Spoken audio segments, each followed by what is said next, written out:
Conta mais sobre isso, porque isso quando você se candidatou a presidente da última vez, uma das coisas que mais fez mídia ou viralizou das suas falas foram aquelas questões da...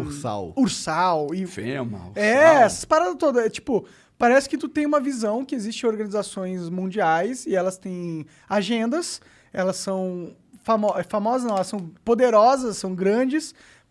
Qual é? Quem que é? Quem que são? Olha são só, uma só? São duas? Isso é notório, isso é de saber de muitos hoje. No início brincavam com isso. No início era só teoria da conspiração. Em 2018, tudo que eu falei a priori, muitas das coisas viraram meme, brincadeira, né? Mas depois as coisas foram se concretizando. Aí a loucura se tornou realidade, né? Quando foi falado, olha, vem um cenário de morte de massa, quando foi citado o FEMA, quando foi citado a própria Ursal, a Ursal está dentro da Constituição. No capítulo número 4 da Constituição, no parágrafo único, você vai ver o desejo de construir uma sociedade latino-americana de nações. Está lá, está escrito. Abre aí, qualquer capítulo? Artigo 4, parágrafo único da Constituição Federal. Pode fazer a leitura aí. E o que é essa Ursal? Um grupo de pessoas? Na verdade, sabe a única questão? Eu acho... eu vou falar o que é a Ursal, tá? Uhum. A União da República Socialista da América Latina. Tá. Quando nós citamos isso, nós tínhamos conhecimento de um grupo que se reunia para tratar sobre esse assunto. Eu acho que esse assunto sendo tratado abertamente, está ótimo, meu irmão. Tratem desse assunto porque é uma corrente, é o que você acredita. Mas não fique em segredinho, não. Não fique em quatro paredes escondendo do povo. Quando foi tratado também sobre o Foro de São Paulo, falou que não existe e tal, e depois se deparou com vídeos próprios falando de Foro de São Paulo. Para com isso, meu irmão.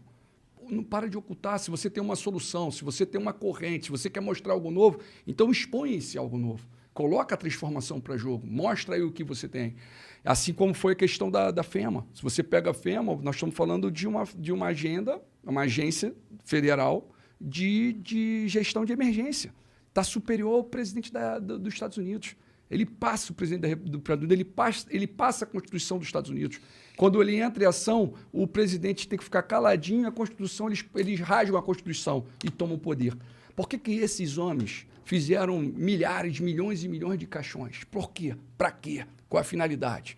Por que eles estão fazendo milhões e milhões de abrigos? Caixões, o FEMA fez? Sim, é a FEMA que está por trás de caixões. Puxa essa notícia. Eu tô meio por fora, só para contextualizar a galera. É legal para você visualizar. Sim, não, eu realmente quero entender, eu tô curioso.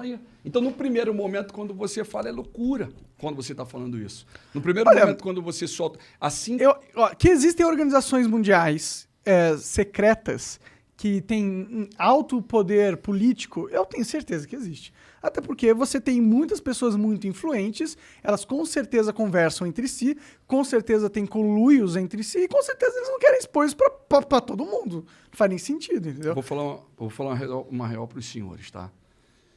Sabe essa briga toda interna nossa, de esquerda, direita? Ambos servem a eles. Ambos servem a eles. E o que Bolsonaro e Lula servem a esses mesmos senhores. Quem são, da senhora? Nós temos... no alto da pirâmide, 13 famílias. E embaixo, um comitê de 300 pessoas. Coordenando e comandando tudo, meu irmão. Controla essa mídia aí que está em ação aqui agora. Eles derrubam isso aqui, fica todo mundo aí tenso porque fica sem. Eles controlam. A probabilidade deles derrubarem isso aqui hoje existe. Quanto mais verdade você falar, mais... porque a loucura do passado começa a se tornar realidade. Começa a se tornar realidade. Qual é o grande cenário? Não tem como você olhar a transformação do Brasil olhando para o Brasil apenas. Tem que ser olhada a geopolítica de forma mundial. Entendeu? Aí você pega o cenário, os Estados Unidos está como potência mundial, final da Primeira, Segunda Guerra principalmente, ele está como uma grande potência mundial. Só que a China está batendo a porta falando, agora é minha vez. Agora é minha vez. Olha aí o que está acontecendo hoje, as pessoas não têm conhecimento. Taiwan. Observe o que está acontecendo no Taiwan hoje. Mas isso aí não é de hoje, isso aí tem mais de 20 anos. Mas só que o conflito hoje está tenso. A China está cada vez mais querendo tomar controle de Taiwan. Estão falando de tecnologia avançadíssimas, microchips avançadíssimos. Empresas, tem uma empresa lá conhecida como TSMC. Essa empresa aí é uma potência para o mundo, meu irmão. A tecnologia depende diretamente para um país que é desse tamanho, com um pouquinho mais de 20 milhões de habitantes. E estamos aí agora vivendo uma tensão muito grande com os Estados Unidos e a China, querendo, porque a China coloca que é território dela, os Estados Unidos tomou posse dela ali porque é um controle. Os Estados Unidos gostam de fazer guerra na casa dos outros. Então, ele domina as regiões dos outros. Mas só que os Estados Unidos vem perdendo tanta potência, ele vem perdendo potência ao ponto da Crimeia, junto com a Ucrânia. A Ucrânia e a Crimeia estão ali lado a lado. A Rússia anexou a Crimeia a eles e os Estados Unidos ficou caladinho. Nem falou, nem abriu a boca. E não fiquem surpresos se agora também não fizer nada nesse momento. E todos estão preocupados ao redor. O Japão está preocupado, a Austrália está preocupado. Os taiwaneses devem estar preocupados pra caralho, né? Tá tendo vários protestos lá fora. Eles estão preocupados, ao mesmo tempo eles ficam seguros porque a tecnologia que eles têm hoje só tem ali. Então eles falam assim, opa, não vão destruir aqui a gente por total. Então ali tem um cenário desse aqui. A preocupação, na verdade, no cenário mundo, como nós estamos falando, nós temos que ficar preocupados com as grandes potências. E quais são as grandes potências? Quais são as grandes potências do mundo e por que elas são as grandes potências? São países que você vai falar, pô, Paquistão é grande potência, Daciolo? Paquistão é grande potência. Ele tem bomba atômica, né? Coreia do Norte, Israel meu irmão. A China, a Rússia, a França, o Reino Unido e os Estados Unidos. São 9 países que têm bomba atômica, que o Dr. Enéas falava e o pessoal brincava com ele. Entendeu? Esses países mandam. E é interessante dizer que a tensão está muito grande, meu irmão. Existe uma tensão muito grande e uma vez que a China toma Taiwan, automaticamente a China é a próxima potência mundial. Se isso passar em branco, ela é a próxima potência mundial. Só que a preocupação mundo não está aí. A preocupação muito vai além, meu irmão. Porque não parece não, meu irmão, mas o que acontece ali em Israel tem repercussão no mundo. Israel é um ponto... Não, parece sim. Não, as pessoas, muitos não sabem, né? Muitos não têm conhecimento. Mas Israel é o ponto, meu irmão. Você vê aí o Azerbaijão e a Armênia, são 2 países que estão ali, que o Irã, porque o Irã está enriquecendo urânio. A maior preocupação de Israel é isso. E Israel está preocupado, e isso é uma guerra iminente, até antecipa a de Taiwan. Essa que é a realidade, as pessoas não têm conhecimento disso. Por quê? Porque o Israel agora tem facilidade de chegar até bombardear o Irã agora antes deles terem a bomba atômica. Isso é uma guerra muito antiga. Isso não é de hoje, meu irmão. E eles têm medo, porque o Paquistão ele é inimigo mortal de Israel, né? E eles têm um governo bastante religioso. Tem os 3 irmãos ali, né, cara? Mas isso teria repercussão global muito grande também, né? Sim, mas é a mudança. Tu tá vendo o Estado Islâmico ganhando força. O Afeganistão, olha como é que os Estados Unidos saiu do Afeganistão. Olha como é que eles foram ridicularizados. Esses 20 anos que eles ficaram ali, e aí, meu irmãozão? Olha o que aconteceu. Olha como é que foi. Entendeu? Saíram de um jeito meio atabalhoado. Aí você falou, a Turquia está junto ali, está do lado, junto com o Paquistão. A Turquia e o Paquistão são amigas. Mas só que aí dentro desse cenário todo tem escrito bíblico aqui. Daciolo, tu fala isso com qual autoridade? Falando em quê? Baseado em quê?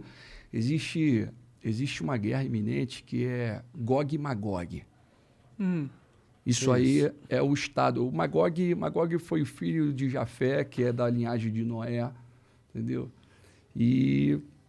na verdade, meu irmãozão, é justamente todos os povos, esse povo é representado hoje com os nomes diferentes, que é a Rússia, que é a Turquia, que é o Irã, o Iraque. E ali coloca-se que esses povos vão lutar contra Israel.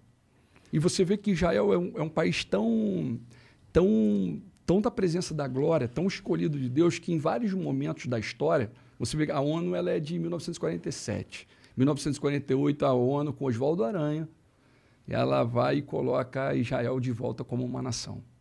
Correto? Em 2018, fizeram 70 anos disso. Israel vira uma nação. Em 1948, quando essa Assembleia da ONU verbaliza isso, Israel foi atacado por 5 países. Ali ele foi atacado automaticamente pela Líbia, pelo Egito, pela Jordânia pelo Iraque e pelo Líbano. Os 5 lutaram contra Israel. Quem venceu essa batalha? Batalha de 1 ano. O povinho assim, ó, voltando para a terra. Quem venceu? Israel. Não bastante, em 67 acontece de novo. Só que agora em 67 vieram 3 para cima deles. O Egito, a Jordânia e a Síria. Meu irmão, foi a Guerra dos 6 Dias. De forma sobrenatural, Israel vence aquela batalha. Eles tinham ajuda dos Estados Unidos e o Não caralho? tinha ajuda do Senhor dos Exércitos, do Criador. Mas do eles não tinham sobrenatural. apoio do... Não, Entendi. a ajuda deles ali era do Senhor dos Exércitos, daquele que eu luto. É com ele que eu peito esses caras. É com ele que eu luto contra essas famílias, contra o sistema que é hoje, mais do que nunca, a previsão está toda colocada, que é o caso dos Illuminati, que é o caso da maçonaria que vem lá atrás, que fica em segredo, no segredo, segredo, segredo, segredo. Né? Você vê a história aí do próprio Illuminati, dos acontecimentos e tudo mais, surge em cima do movimento do iluminismo. Sai o absolutismo e a igreja, o rei, a igreja, o sacerdote, o nobre, a burguesia e os servos pagando imposto e o rei, a nobreza não pagavam nada, meu irmão. E aí sai o absolutismo, entra o iluminismo, sai a economia voltada no mercantismo, né? e parte para o liberalismo, né? Adam Smith até. Então, qual é a consequência disso tudo? Para onde estão levando? Qual a direção que eles querem? Meu irmão, esse sistema, eles são de 1776, tal de Adam Weishaupt. O cara é professor de direito, um alemão. Hoje eles estão atuando até hoje, varão. Essas maldades todas aí, ó, esse sistema de hoje que está acontecendo no mundo, são eles que estão provocando. A troco de poder? A troco de... Assim, ó, é quando hoje você tem 8 bilhões de pessoas pelo mundo. É uma quantidade muito grande, 8 bilhões para eles. Eles começam a perder controle. Então chega um momento que eles trazem guerra, trazem caos e matam uma massa. Só que agora a preocupação justamente que agora as guerras atuais que estão próximas e com probabilidade de acontecer, nós estamos falando com bomba atômica. Que é muito pior. Mas essa guerra acaba com o mundo, né? Em teoria, se acontecer, né? Porque... Na verdade se você entra na internet aí, vai ver quantos banners, quantos abrigos subterrâneos estão sendo colocados de autoridade, de pessoas do poder. Existe livro de crônica. A crônica, ela conta a história passada. Nós sabemos a história até os nossos avós. Nós não sabemos mais. Nós paramos ali. Os caras sabem a história de 1000 anos atrás. Eles sabem o que aconteceu hoje há 1000 anos atrás.